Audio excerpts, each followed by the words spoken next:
In this episode, I talk about the best inks to intentionally stain your pens, how to remove the sheen out of an ink, and my secret plans for future limited editions.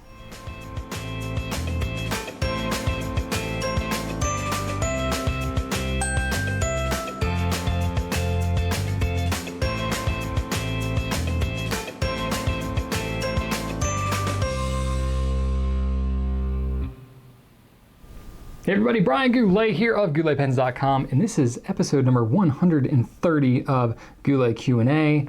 It's another wonderful Friday. It's been a fairly normal week for me here, been busy for sure. It's summertime, so it's a little bit slower for us in a way, but we do still have a lot going on. A lot of people on vacation and stuff, as I'm sure many of you in your offices have. Brought back the ooze tube here. I haven't used it in a while. Been keeping it up on my shelf. I just felt inspired to kind of play with it a little bit, so I'll let that distract you while I answer some questions. So this week we've had some cool stuff going on. We've had Filofax, is a new planner brand. Well, it's not a new brand, new to us. Planner brand that we've launched here a couple of weeks ago, and there is a new color, two new colors actually, that are coming out in the original format. And one is called Duck Egg, and the other is called Pear. So you can check those out. We only have them in the A5 size right now, but we'll have them in the personal size a little bit later once they come available. And we also decided to carry a Filofax original in the retro brown. So a little more masculine color there, because we got some comments that we have somewhat of an effeminate color palette available in Filofax right now, so we're trying to dude it up a little bit. And then really exciting thing for us this week has been the launch of the new Jeroboam 1670 ink Caroube de Chypre. And I don't know if I say that entirely properly. I was kind of dreading having to say it publicly, but that's what it is. That's what I'm going to call it. So it's a really cool brown ink with a heavy gold sheen that has a lot of greenish kind of sheen to it. It looks really crazy when you dump it on heavy. So that's been really exciting. We didn't get as many as we had requested, but got an okay stock. We're supposed to get more in about 2 weeks. So I'm actually recording this video on Wednesday morning right now, before we've actually received the ink. So I can't say like how fast it's gone or how popular it's been or anything like that, but it's pretty highly sought after. I know there were a bunch of other retailers that got it before we did. What are you going to do? Anyway, we hopefully will still have it by the time this actually publishes. That's what I'm hoping. Also, we have the Platinum, had their 5th and final limited edition 3776 in their lake series. So they've done one for all 5 of the lakes that surround Mount Fuji in Japan, which Mount Fuji is 3,776 meters tall. That's where the name of the pen comes from. So it was really kind of it was a nice blue with a really cool pattern to it. We got really limited stock, and after we placed our initial order, we were told that they were all gone. So I know as of right now, we're out of the medium. The fine and the broad are not too far behind, so they may even be gone by the time this publishes, but that is what it is. The Ink Miser, this is a cool little device that has come out from luxury brands. They're the Noodler's distributor. So it's an insert that fits inside the 3-ounce Noodler's bottle, or they have one that's a standalone. It's been available in black, but they're coming out with one in clear. So we're still waiting on those as of this recording, but by the time this publishes, we should have them available, and you should be able to pick them up for just a few dollars. So that's really kind of cool. Also from Pilot, we have the next Iroshizuku mini ink set. So it's 3 15 ml bottles that they put together in a nice little set. They've been doing them seasonally. So now we got the summer palette, which is Peki, which is obviously like one of my favorite colors, the blue, Yake, and Momiji. So it's a decent little color palette there. Some popular colors. Momiji's not like one of the tops. Yake is like up there, but a little bit of exposure there for colors you necessarily wouldn't want to buy maybe a whole bottle of, but you buy the set. It's about the same price for the set as it is for an individual bottle. So it's a nice little variation there. I like that. Also, we're going to have Goulet shirts that are going to be coming available fairly soon. We got some pictures on the website. Had a bunch of us here on the Goulet team that modeled for that. Some of us were more serious than others in it. But we'll have those coming available pretty soon. So we're excited about those. You know, if you're truly feeling the Goulet love, you can pick one of those up. And then this is another announcement I haven't really talked about yet, but you may have seen it on our site. It's a relatively new brand called Tactile Turn. So it's an American brand. They're made in Richardson, Texas. Founder Will Hodges started a successful Kickstarter launch back in October of last year. Him and I have actually been in email contact for over a year now. And I kind of reached out to him and said, hey, at the point where you're ready to, distribute to retailers, let me know. If your Kickstarter goes well, we can talk. And it did, and then we have, and now we have them. So pretty cool. So, kind of a similar look to the Lamy 2000 screw cap. Pretty good pricing on it too. This one's under $100, $99. But this is made of polycarbonate. Technically it's called Macrolon, so it's the same kind of material that Lamy uses. So it's a Macrolon that's infused with fiberglass. Very durable material, very light. And he also has one in copper, which is going to be a nice natural finish to it. I'm like trying to feel it and, get it all patinaed as much as I can. I've got a little heavier patina that's going on in the grip because I've been using it. So interesting pens, interesting company. And one of the most interesting things about it is the texture that you feel, hence the name Tactile Turn. Kind of feels like if you rub your finger on like a zipper, like a metal zipper, it kind of like tingles a little bit on your fingers. It feels exactly like that because it's got this small groove that's cut around the entire pen. So that's kind of the hook for this. But solidly made pens in America, extra fine through broad and a 1.1 stub, though we're not going to be carrying the broad because broads just haven't been as popular for us, but we could always add it down the road if we wanted to.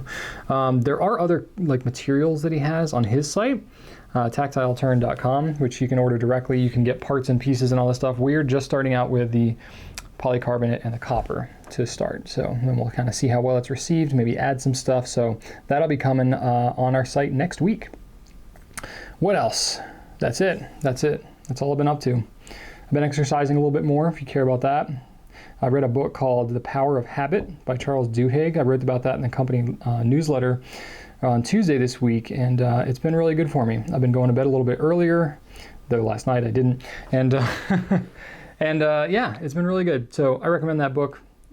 Check out the newsletter if you want to read the whole synopsis of what I did, but that's not worth repeating here because I want to talk about some questions. All right, let's start out with pens and writing. This first one is from thisbeforks on Instagram.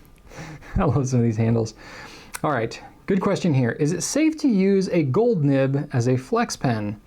I noticed that you mentioned the flexibility of gold nibs in your pen reviews, but I've been cautious about whether I can use a gold nibbed pen like a Visconti Homo Sapiens, which I'll talk about, or Pilot Vanishing Point as a flex pen without damaging the expensive nib. It's funny that you asked that because there was a time back when there were no steel flex nibs. You could only get them in gold. So I just think it's interesting that you're asking, can you use gold nibs as flex nibs? Because I think that's shown that over the last 4 or 5 years, especially as Noodlers has really made the steel flex nib something that has been more common, more popular, that this question would even come about. So this is the first time I've ever been asked this question specifically, so that's why I wanted to take it. It's time to flip. So yes, okay, first thing I need to clarify a little bit is Visconti's nibs are palladium, not gold. Different material, but it acts a lot like gold, so it's fine. It doesn't really hinder the conversation at all. That's just a point of clarification. It is a different material, but it's still very soft and very springy like a gold nib would be. So for me personally, in my vernacular, when I'm talking about pen reviews and stuff like that, I don't like to use the word flexible unless it really means like intense line variation, really made to be flexed out.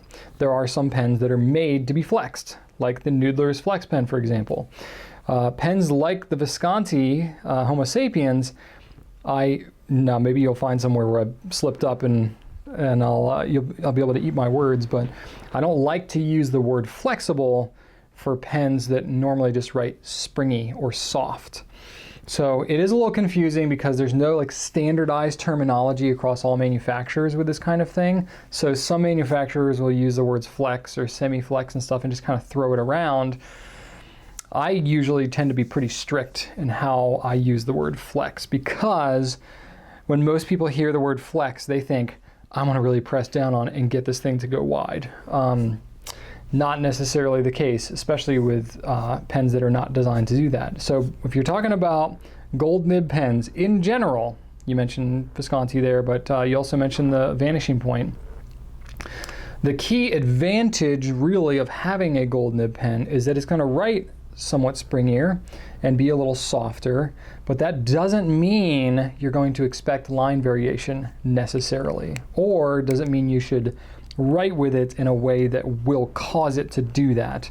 Actually, I've talked to Visconti. I've only carried Visconti now for just under a year, but in talking to Visconti, they had major problems with people springing tines when these palladium nibs first came out, because word was getting around that they were flexible, and immediately people were buying the pens and going and just completely springing the tines like crazy.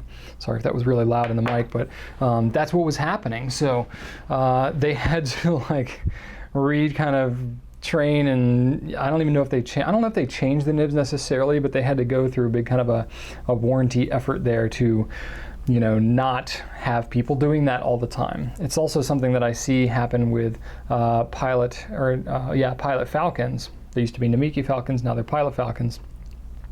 They have a soft nib. They make a regular nib version for that pen. We don't carry that here because everybody wants the soft one.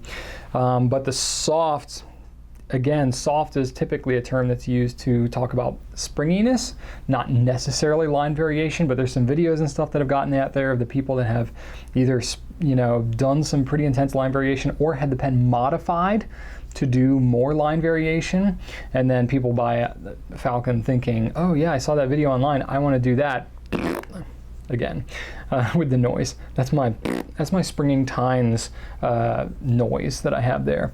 But so people will buy this $150 pen, spring the tines pretty quick, and then wonder what happened. So you definitely should not assume, to wrap up this conversation, you definitely should not assume that just because you have a gold nib on a pen that you're going to be flexing. That's not the case. Look for very intentional, very specific, very direct, clarification about the intention that a nib is made to be flexible before you do that. And even then, you still want to use caution, because the softer and more flexible a nib is, the easier it is to overdo it. Because when you have a typical steel flex nib, just a typical steel nib, it's going to be pretty stiff. And if you're springing those tines apart, you're writing too hard. It's pretty clear when you're writing too hard. With a flexible nib, it's harder to know because it's already springy. At what point do you know you've gone too far with it until you're past that point? So you don't want to go past that point, because if you spring it and you screw it up, then you got to get it fixed, and that's a big hassle. You could even ruin the pen. You don't want to do that. So take it easy. Just take it easy with those pens. If you want to really go nuts, get something like a Noodler's pen, and worst case, you completely botch the nib and it's like $2 to replace. No real harm done there. But specifically, since you mentioned the Pilot Vanishing Point, I'll say pens like this, you definitely don't want to flex, because there's just not much there to flex out. It's like half a centimeter or something like that to have there where it's able to flex. So really don't do it with the Vanishing Point. A pen like the Visconti, you're able to get some line variation, but just go easy, because those nibs are expensive to replace. You probably have to repair it and stuff, and you don't want to have to be doing that because it's more hassle than it's worth. So just do it at your own risk. All right. Next question. This is from Brandon D on Facebook. Brandon says, I have a Franklin Christoph pen in the ice finish. It's a translucent demonstrator. I've given up on trying to get the ink stains out of the material and started to like them. My question is, how would I go about intentionally staining my pen with a color with full knowledge that there is no going back? I've thought about soaking the pen in baystate blue, but wanted some advice first.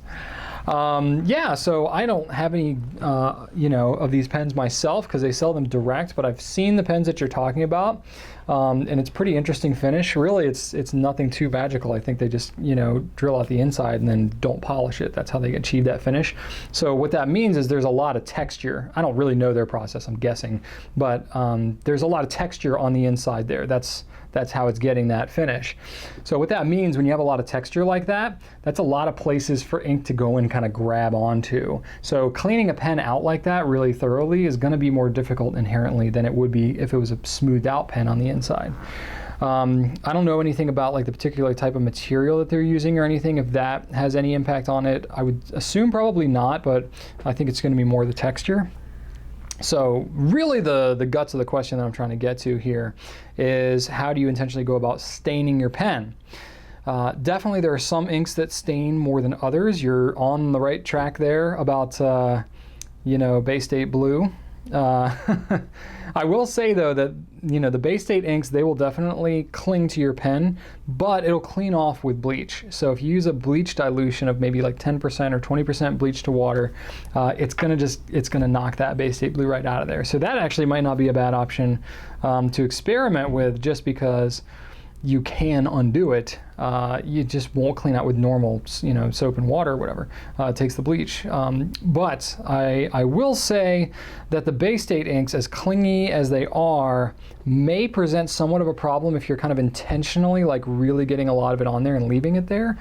Because the baystate inks are formulated very differently than your typical fountain pen inks, and Noodler's is pretty clear about that, and not to mix non-baystate inks with baystate. So I've never done any experiments like this, but I think it might be somewhat questionable if you stained the inside of your pen with baystate and then you put a non-baystate ink in the pen to use regularly. There could be some kind of reaction in there that may not be great. I know normally if you mix it, they will kind of foam up and gel up and stuff like that. It's just not good. You don't really want to do that. So I may steer away from that unless you're just going to be using a baystate ink in there. So if you want to not do those, I have a couple of others. I would say in general, red inks seem to like to stain more, or things that have red dye in them, like purples and pinks and stuff. Some blues have some red components to them. So those tend to be a little clingier than most of the other colors.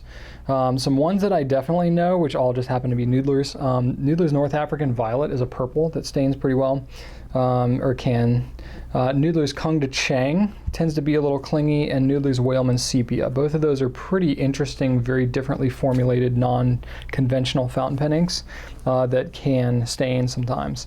So those might be ones you could experiment with. Other than that, I don't have any in my pocket inks that were guaranteed to stain every time, because I think sometimes it depends on the pen, depends on some different conditions and stuff like that. But I would actually be really curious to know, for anybody that's in the comments here, what experiences you've had with inks that are pretty consistent stainers. You would think that that's something that I would have like at the ready, this list of like 40 different inks that will stain terribly, but I honestly don't hear about it happening all that much. I think because generally companies are formulating these inks not to stain very much. There's definitely some like pen and ink combinations that will happen to stain more.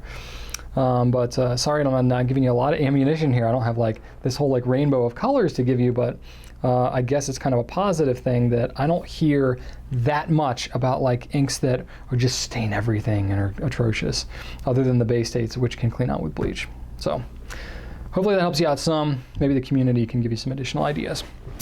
All right, this question is from Jacob Drosdick on YouTube.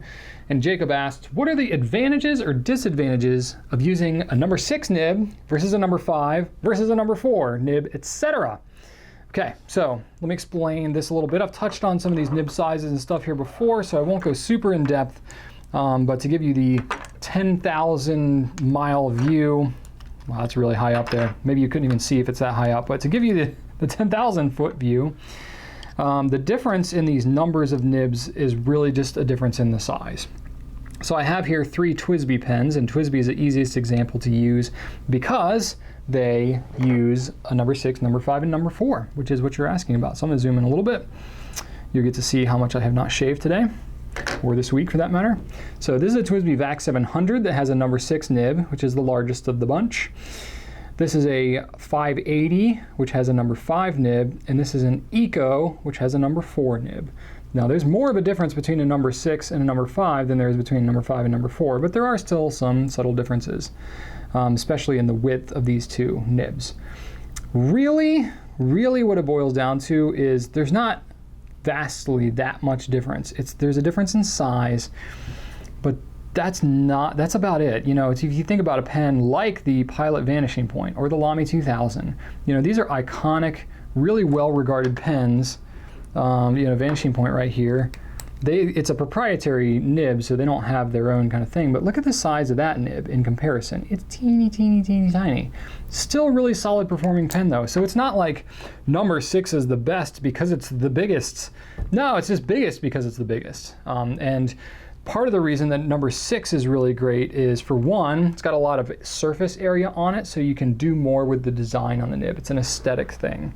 Also, this is subtle, but the difference is you can hold your pen a little further back. Now, granted, you know, if your nib is not as long, you can always grip further back onto the pen anyway, but, you know, the gripping area is, you know, further back inherently just because the nib is longer, and you get to see more of the feed and stuff. So it's a lot of aesthetic things, but it doesn't necessarily mean the pen's going to work any better or any worse. Where it really comes in handy is when you are swapping nibs. It just so happens to be that number 6 is a more common size, especially coming from makers like Bock and Jowo. You know, TWSBI, Edison, Goulet, a lot of these brands use these number 6 size nibs. So if you want to swap them out across brands, granted, you're voiding your warranty when you're doing that, so full disclosure there. But you can do that if you choose to so hack your pen, and you have more options to do that with the number 6 nib. There's a few options with the number 5. Number 4 is far less common, so there just aren't a lot of like number 4 nib units around. So if you get a pen like the Eco, yeah, it'd be great because it's easy to remove out of there, but you can't find spare nibs anywhere. So that's where it would be less ideal. Whereas if you get a pen like the VAC 700, man, you can get a lot of different spare nib options for a pen like this. So that's really the biggest difference between those 4 nibs. All right, this next question, I actually have 2 questions in a row from the same person that I chose to split out because the context was different. But this question is from Andy P, who sent an email that said, when looking at different pens that use the same brand of nib, how does the nib to paper writing experience compare? I'll explain further here. I understand that there's more to the overall writing experience than just the nib. Pen weight, pen feel, etc. all play in, but if I'm comparing, say, an Edison nib to a Noodler's pen with a Goulet nib, will they feel the same on the paper, or does the feed add to the nib to paper writing experience? Okay, so kind of a lot of things to cover in this question, but essentially building upon the nib stuff that I just talked about. The Noodler's Ahab is one where you can fairly easily fit in a Goulet nib if you don't want it to flex. The Goulet nib is made by Jowo. Edison is made by Jowo as well. And of course, I need to fit my breather tube in the piston. There we go. Okay, so pretty easy to swap that out. Same number 6 nib on both pens. It's seated a little further down in the Noodler's, but it's the same size nib. Now, you could actually take this Goulet nib and swap it onto the Edison too if you wanted. That would be somewhat redundant, but you could do that if you so desired. Now, these are 2 different pens. Granted, these pens are not that different because they're both fairly lightweight. The size is somewhat different, but not you know, the craziest thing in the world. You can get other pens, like, for example, I'm going to show you the Tactile Turn that I just mentioned at the intro here. That also uses a number 6 nib. You could swap the same one on there, but this is a brass pen that has a completely different grip. It's got this texture to it. It's going to have a different feel to it than these ones. Really, in the grand scheme of things, is it going to make a difference? Yes. The size of the pen and the weight and all that stuff will make a difference, more just to like your general liking. I think the heavier the pen, the less you're going to feel some of the stuff on the page as you would with a lighter pen. Just kind of inherently, it's going to absorb some of the feedback that you're going to get. But really the biggest difference that you're going to notice is what you alluded to, which is the feed. And these two pens are actually a great example to show it with because they have very different feeds. So let me just take the pens apart a little bit. So I'm going to yank the nib and the feed out of both pens, and I'm going to show them to you. So there's actually a couple of different things going on with these feeds. So the one on your right is the one that I pulled out of the Edison, and the one on your left is the one that is the Noodler's Ahab. A couple differences here. The Edison one is going to be plastic, and the Noodler's one is going to be ebonite. And you can see the design is somewhat different between the two. But the biggest difference that you're actually going to see is going to be in the feed channel. So if you look on, I'm going to try and catch it in the light right. If you look on the Edison, the feed is it's got a very, very thin ink channel here. And that's, to promote capillary action. The Noodler's one, look at how fat that is. Now, granted, it's kind of like a V shape as it cuts down in there, so it's still gonna have good capillary action, but it's just gonna flow a whole lot more ink through here. And then looking at the back of it, it's gonna have these filler channels as well. So this is where the ink is actually gonna fill up through the pen, and that can affect airflow as well. Then, of course, there's a breather tube on the back of this. There's not one here. So there's some very different designs going on with these two pens. And the reason for that, Noodler's designed their feed specifically to have a very heavy flow because there's a lot of demand for ink flow when you're using a flexible nib. As you would assume, if you've ever used one of these pens, you know that they write really, really wet. And that's because it needs a lot of ink supply, otherwise it would railroad and dry up constantly. If I was to take this Noodler's Flex nib and put it on the Edison, I could write with it generally speaking, but if I try to flex it out a lot, it's gonna dry up and it's not gonna work as well. So the feed design is really gonna have the biggest impact on your ink flow than it will anything else. And then when it comes to texture and feel on the page, that's where things like the pen size and weight and stuff like that is going to really have more of an impact. All right, and then Andy's next question builds upon that. So Andy asked, again by email, do manufacturers that buy Bach or Jowo nibs also get their feeds from these companies, or do they design their own feeds? So, for example, let me kind of reassemble my Edison here. Nope, actually I grabbed a separate Edison unit. Okay, so this is the nib housing unit that comes in an Edison pen. And you can actually buy these separately. We sell these on our store. And it's really nothing magical. It is just a nib and a feed that are together. Ooh, that's inked up. I didn't realize I had this pen inked up when I yanked it out of there. Okay, nib and feed together inside this, what's called a housing. So the housing is nothing really magical. It just holds the nib and feed firmly in place and allows it to thread into the pen. And then it has what's called the nipple, which is where the converter grabs onto it. I don't have a converter handy, but you get the idea. So if you are a pen manufacturer, especially a smaller pen manufacturer, such as Edison, relatively speaking, Tactile Turn, Keras Customs, you would be, very much inclined to want to buy a nib unit, because then you're not having to design anything around the nib. All you're really doing is designing your pen. And so Edison will make, of course now I have a separate nib unit. Oh, there's my converter. Okay, so to show you an example, this is the guts that's inside the pen. This actually is a writing pen right here. It's just the nib with the ink delivery system in the feed and an ink reservoir. So you could actually take this and write with it. It wouldn't write very great and it would be very fragile and you couldn't cap it, but this is the guts. This is the inner workings of the pen. So when Edison's designing a pen, they're using this inner working, and then all they're doing is designing the body of the pen to go around this. That's really cool, and I think that's why you're seeing a lot of smaller kind of individual pen makers that are coming about with these really cool designs, because they're not having to design the whole nib and feed and everything, because that's where a lot of the most difficult engineering comes into play.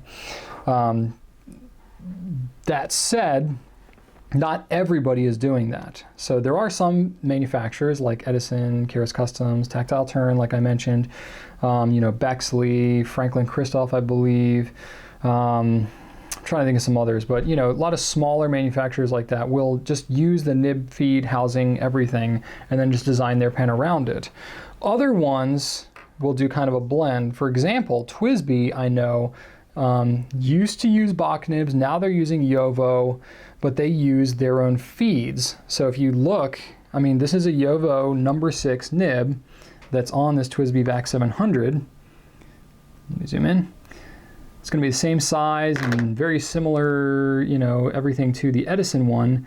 But if I flip it around, the feed is a completely different design. That's because TWSBI designs their own feed. And I would assume that they do that because they want a different ink flow output, or they want to incorporate a different design into the grip of their pen than would be allowed if they used the stock housing that comes from the manufacturer.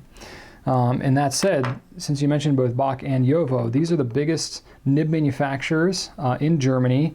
They're essentially, other than independent companies that are making their own nibs like Pilot and Lamy and stuff like that, they are the big players. They're the ones that are kind of making nibs for just about everybody. Doesn't mean that everybody's nibs are exactly the same, but man, I'm really zooming in and out here. But let me show you. So I've got both Bach and Yovo housings here. So for the ease of things, which makes it visually appealing here, the one with the two-tone trim is the Edison, that's Yovo, and the one with the silver trim here is Bach, which I pulled out of my Keras Customs. So the nib and the feed is going to be slightly different, but not that different. The nib housing, though, is going to be different. So if you look at the threading on the housing, the threading is very, very low here on the Bach one, and it's higher up on the Edison. And then the nipple is slightly different on the back, but they're both standard international, so they both fit kind of the same. But really, when it comes to pen design, it's the housing that's going to make the difference there.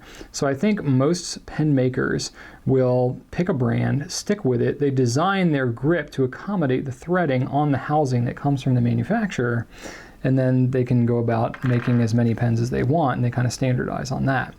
Not to mention, you have to buy nibs in pretty large supply, so you don't want to be switching back and forth all the time if you don't have to. But there are some other manufacturers that will buy just nibs, like us. We buy just nibs from Yovo because we don't, we're just selling them separately to be put into whatever pen you want. But if we were to buy housings from Yovo, they would be similar in design to the Edison ones. So there you have it. I think that covered everything. Yep. So the answer is it depends. All right, let's get into some ink questions, shall we? Now that I have pen parts like all over my desk.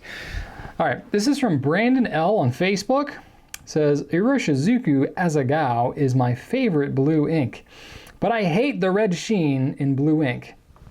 What? I don't get that, but that's okay. To each his own. Is there any way I can somehow separate the sheen from the ink, or so I have a sheenless Azagao? See, Azagao to me is not even like the heaviest sheening ink out there. Part of the reason I love some of the blues that I do is because they have that really heavy red sheen, like Diamine Majestic Blue is awesome, and I love it. And Visconti Blue's got some of that too. Diamine Blue Velvet, like these are some of my favorite inks, and I love them partly because they have that sheen. But you know what, that's totally cool. I respect you, and I'm answering your question, Brandon. No judgment whatsoever, but I will say that I don't know of a way, like chemically, to separate the sheen out of your ink so that it no longer ever sheens again. You can work around it and kind of mask it, and I'll explain to you how to do that to the best of my knowledge. So part of it is when it's really like intense and saturated and you put it on heavily, that's where the sheen really comes out. So if you were to water down the ink, that would cut down on the sheen. But they would cut down on some of the saturation of the color as well, which you may not like, and you may not want to make that sacrifice. Using it in a finer nib would help to cut it down, because the broader and wetter the nib, the more that sheen is going to come out, so that can help. Using it in a drier pen, again, just you know, I can't make a specific recommendation of what's drier because I don't know what pen you're using it in, but a pen that just doesn't put down as much ink can sometimes correlate with the nib size, but not necessarily. For example, if you use a fine nib on a Visconti, it's going to be very, very wet. Whereas if you use, you know, a fine nib on a Pilot, it's not nearly going to be as wet. And then the last and probably the biggest thing you can do to cut down the sheen is to actually just use more absorbent paper. Doesn't necessarily mean it has to be bad paper, but you can just use paper that is not heavily as coated, you know, as something like a Rodeo or a Clairefontaine. Those inks, because of the coating, the sheen will come out more. Whereas if you use something a little more absorbent, that sheen actually seems to just absorb into the paper and kind of cut away altogether. I know when I use, you know, regular kind of printer copy paper or a journal that is not as fountain pen friendly, such as like a Moleskine or something like that, that might be too far off the spectrum, but if you use something more absorbent like that, there's almost no sheen, even on some of the heavier sheening inks. So that might be worth getting into. I also came across a couple of inks that I think I can recommend if you really like Azagao, but you just can't stand the sheen and nothing else here is working. I'll give you some alternatives. So it might be worth looking into. Diamine Sapphire Blue might be worth checking out. Jerbon Eclat de Saphir and Diatramentis Lavender. Those are all similar shades of blue that do not sheen as heavily as Azagao. So those would be kind of a last resort if you have to change the inks, but I know you probably don't want to have to do that. Hopefully it's not that big of a deal to you. Hopefully you can live with the sheen, but that'll at least give you some options. All right, this question is from N55550 on Instagram. The super saturated and punchy inks like Diamine Red Dragon and Majestic Blue are my favorites. Hey, me too. Which blue, black, brown, and burgundy inks do you consider to be in the similar league? Okay. I actually love Red Dragon. That's my favorite red. And Majestic Blue is my favorite dark blue. Liberty's Elysium is definitely like my blue, but my dark blue, Majestic Blue, is really there. Though I will say Diamine Blue Velvet is really rocking it right now. And I've got it in a couple of pens, and I'm really enjoying that right now. Okay, so like Majestic Blue, so you're looking for a blue, black, a brown, and a burgundy. So I just mentioned Blue Velvet. That's really kind of a true blue, so I won't say that one necessarily, though I think you should check it out.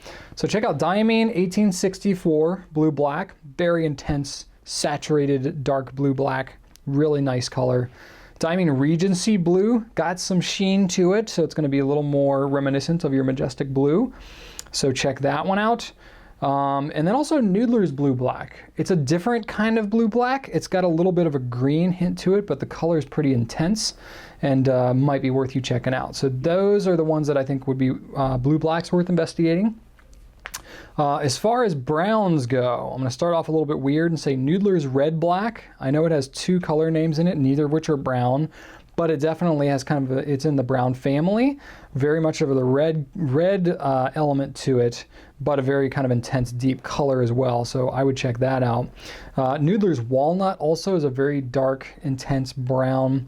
And then Diamine Ancient Copper. That one is going to be a little bit of a golden brown, not like the actual color Diamine Golden Brown, but no, it's going to have a little bit of a kind of a sheen to it, kind of a gold orangey sheen. Really cool color, very popular, but that one is going to really kind of be more reminiscent of some of the sheen you're going to get with Majestic Blue. And then last one is if you really want to go nuts, the Jerbon 1670 Caroube de Chypre. That one is going to be very intense with some sheen action and have a lot of green and some other crazy colors going on. So you could really go off the rails if you want to try that for a brown. And then lastly, you asked about burgundy.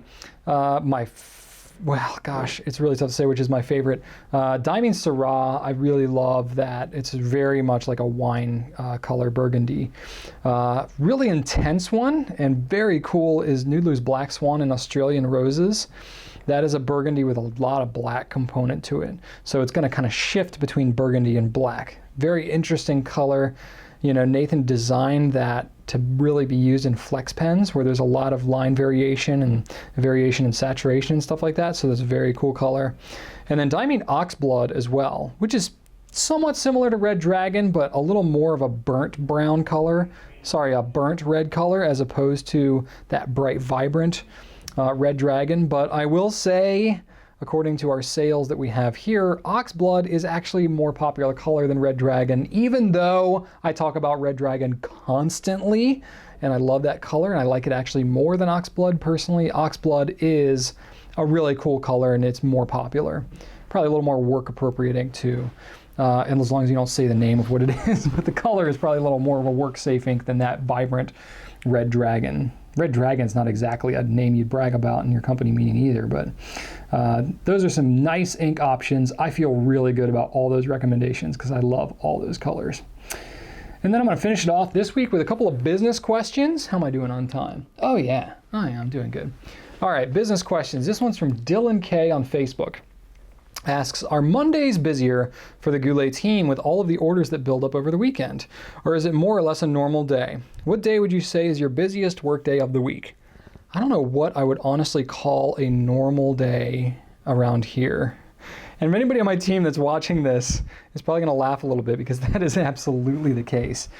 No matter what day it is, there's always busyness going on around here, whether it's, orders that are coming in, something that we're preparing for, a big launch that's coming in, new products, website issues because everything in e-commerce has bugs and we're constantly putting out fires. Just people-related stuff that we have going on here. We got 37 people in our company right now, so we got events and stuff that we're doing here all the time, lots of meetings, lots of planning. Lots of analysis and stuff like that of things that we've done. So it's always busy. That we never have times where people are just kind of twiddling their thumbs. I mean, I think that's one of the things that I'm really happy about around here is that my team works really hard and nobody is just sloughing it around here. But that said, Mondays are definitely busier for a lot of our team. Not necessarily for everybody. For example, our media team that's working on stuff, their week is a little more consistent in terms of their workload, though a lot of that depends on like when we get products and newsletter launches and stuff like that. So I can't even really say that. But in terms of like order volume and stuff, they're not really affected by how many orders are coming in. But really everybody else kind of is. We got our customer care team, so they're answering emails, doing live chats, phone calls, all that kind of stuff. That is definitely more intense on a Monday because it's a lot of orders that came in from the weekend, a lot of emails to catch up from. So it's like everything at once, really trying to do that. And I know a lot of other stores, especially if they're an online store that has a brick and mortar store presence, the brick and mortar stores are probably busier on the weekends because, people are not playing hooky during the work week. They're probably coming nights and weekends when most people are off work, to come to the physical store. So I imagine the dynamic is going to be very different there than it would be for a strictly online store like us. But our team works really, really hard during the week, and everybody's got families and activities and stuff they're involved in, including myself. So we really value our downtime and our off time. So while I know there are other stores, like Amazon and stuff like that that are open, all the time, we're not, and that's. That kind of stinks a little bit from, your perspective as a customer, which I understand because it means if you place an order Friday afternoon, we're not going to get to it until Monday morning because we're off for the weekend. And like when we're off off hard. Rachel and I will kind of be on call and work here and there and, make sure the website's not going down and stuff like that. But we're not responding to customer emails and stuff like that on the weekends, generally speaking, unless there's a big release that's coming in like early in the week and we're trying to catch up and stuff like that. We'll do that, but that's kind of an exception more than the norm. But yeah, that's what's going on. So Mondays we're trying to catch up there. We do handwritten notes for every order that we send out. So not only are we answering emails and all that stuff, trying to prep and get all the orders, credit cards charged, make sure everybody's charge the correct amounts. And if anybody that emails wants to combine orders or add to it or take stuff away, we're trying to get all that straight. And then we got to do all the handwritten notes, and then we got to get them to our fulfillment team, who's then got to pull them and pack them and get them out the door, and label them and everything. So it's definitely Mondays are like game on. We try to schedule minimum meetings on Mondays that involve those teams that need to be doing that stuff. We try and schedule all that stuff a little later in the week so we can accommodate that as much as possible. And especially during the holiday season when things really start to ramp up, we have to actually kind of stack everybody's hours more towards the beginning of the week too. So we'll have people, if we have to work overtime and stuff like that, we'll have people come in early, stay late, take shorter lunches and stuff towards the beginning of the week as we're getting caught up from the weekends, so that we're not super behind all week. At least that's the goal. Now, I will say for us, what's happened recently that's been a new change, we've changed our newsletter, publishing strategy. So we used to do all of our newsletters on Wednesdays because it was like, okay, newsletters bring a lot of attention to things. When we have new products to announce, it's easy to do that on Wednesdays. So we've been using Monday and Tuesday to kind of catch up from the weekend, publish the newsletter on Wednesday, and then Thursday, Friday, we can catch up, from the newsletter and everything before we leave for the weekend. And then weekends generally for us are slower anyway, just in general. Most of you tend to do your shopping during the week. Our traffic tends to be pretty high during work hours. No judgment, but I'll say that is just a trend that tends to happen. It must be everybody when they're on their breaks and stuff, clearly. I would expect that everybody would have the utmost of integrity not to be shopping on the clock. But anyway, no, we do get a huge spike at night and stuff too. So that's definitely the case. Is it's busier during the week, and now it'll be interesting to see, since we've changed from doing a newsletter every single Wednesday. I mean, literally, we can look at our traffic and be like, boom, Wednesday. So now that we're doing Tuesday and Thursday for our newsletter, it'll be interesting to see how we only started doing that last week, so it's really been too soon to tell the long-term impact of that. But what we're thinking is that probably it's going to even things out a little bit for the week, instead of having a big ramp up Monday, Tuesday kind of down, and Wednesday, Thursday kind of a ramp up, and then Friday, kind of this wave.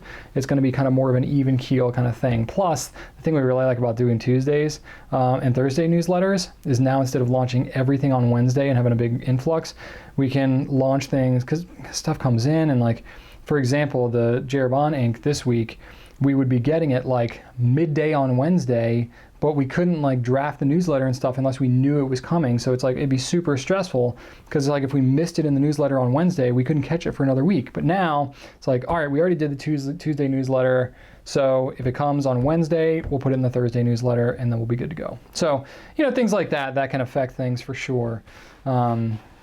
But yeah, that's pretty much the ticket right there. But I will say that our team works really hard. We want to service everybody as quickly as possible.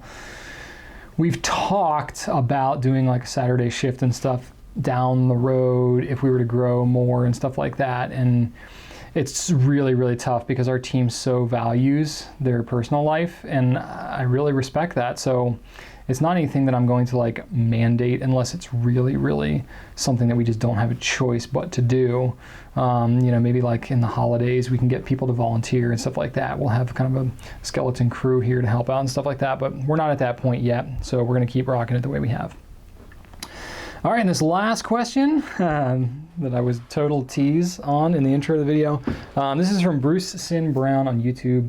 And Bruce asks, do you have any plans for any new limited edition pens that you will help design with some of your new additions to your catalog? Visconti, Keras, Namiki, etc. What goes into starting something like that? I'm sure I'm not the only one who's looking forward to see what else you guys will come up with. Yeah, so there's kind of two different ways that can go about. Sometimes the companies like Visconti or Namiki will have their own design. They come up with it. It's a limited edition. It stays secret. We're kind of let known about it ahead of time so that we can begin preparing for it and get excited about it. But it's really not anything that we're involved in helping to develop. It's just something that we are let known is happening, and we can choose to participate in it or not. And we'll make that call based on a variety of factors. Sometimes it's very difficult because if it's not public yet, we can't say oh yeah, everybody's buzzing about this. Not really the case. For example, the Lamy pens, which are now public, the Luke's and the limited edition anniversary Lamy 2000. We had to put our order in before we knew what the pens were. And we were like, okay, that's a little difficult. Can you give us any idea? And it was super secretive and stuff like that. And it was it's hard for me to tell how many pens we're gonna have people asking us for. if we don't know what it is and we don't know how much it costs. But, you know, we were able to get some of that information, especially the cost is really pretty important. And we had that, but we didn't have a picture of the pen or anything. We were like told generally what it was going to be, but had no picture, and we had to place our order for that. So it's like you get in that situation where it's like super secretive and stuff. And in those kind of situations, we might know about something a month or a couple of months ahead of time, but we can't say anything. So all that to say, I can't say anything about about any of the limited editions that I haven't already made public, because, you know, if it gets leaked out and then the whole like marketing strategy and everything they've tried to do gets all blown out of the water, and they're not able to effectively serve and sell these pens like they could if they have, you know, a more coherent marketing strategy. You know, that said, pretty much with rare exception, pretty much every major limited edition that comes out gets leaked from somewhere. Some blogger in Singapore, or, you know, a retailer in the UK will leak out an image or something. Sorry, not to pick on you guys, UK, but like something, a lot of times a retailer from the US, something happens where it gets leaked out somewhere. And when that happens, it's like, boom, it's on Fountain Pen Network, it's on Reddit, it's everywhere. Everybody starts blogging about it, tweeting it, Instagram, everything. And then it's like, you're done. Like, it's just that you can't take it back. And that's really kind of like, we're trying to work with some of these manufacturers to be like, okay, guys, like, I understand you want to like keep control and have your consistent message and stuff like that. But like, when it becomes like super ubiquitous and like everybody knows about it, can we really not say anything still? Like, because we're official retailers, we get the blessing from these companies about like when we can put it on our site and talk about it and stuff like that, which, you know, I fully respect that, because that's what I've signed up for, and I want to work with them on their wishes, what they want to do. But it is kind of confusing and frustrating when it's like, okay, there's this pen that's out, there's pictures of it, I'm looking at it, can I really not address it and say, yeah, that's the pen that's coming? Well, sometimes we can't until it's super, super, super, super official. So that's the situation that happens sometimes. So really, it's not until like we get the blessing from the manufacturer to say, yup, this pen is public, go talk about it, get everybody ramped up.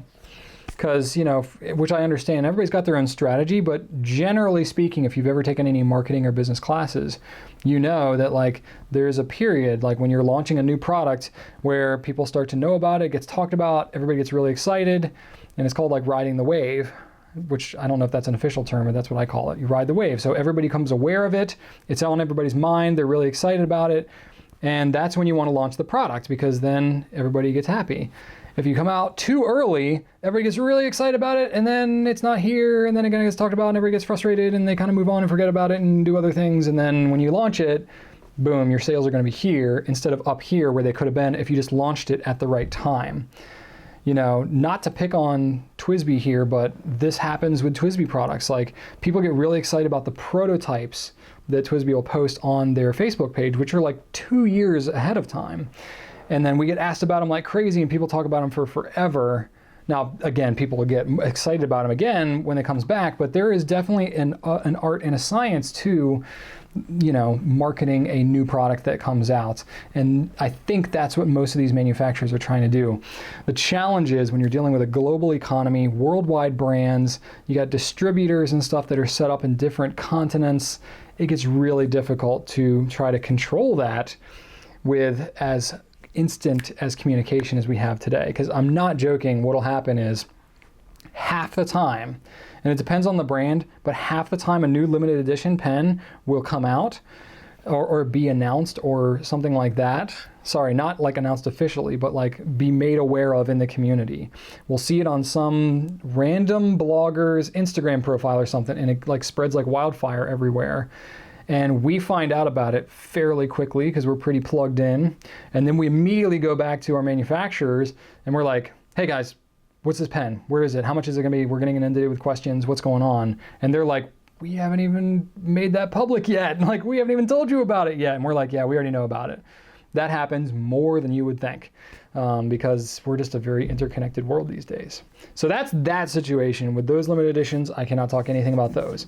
Now, when we're talking about pens that I am helping to develop, and I have some things in the works, that is a little more, like I'm talking like exclusives and stuff like that we do from time to time, that really I have a lot more control over because it's kind of our thing. So there's a little bit more flexibility there. And it really kind of depends. There's really two different kinds of limited editions there are. There's limited editions that's like an existing pen is just done in a slightly different color or a different material, but the design is really the same and there's not a lot of R&D that goes into it. It's just using a unique material and you kind of number it and it's limited and that's it and then it's gone. Those are fairly easy in the grand scheme of things to turn around, which is why typically ones like that are not higher in price because it's just changing material. The manufacturing process and everything is not any different. A good example of that is the Delta Unica Matte Black that we have. It's our retail exclusive. We, collaborated with them to develop that, but it was just a different material of a pen that already existed. And we were like, hey, can we get blacked out trim? Can we do some of this stuff? And they were like, yeah, we can already do that.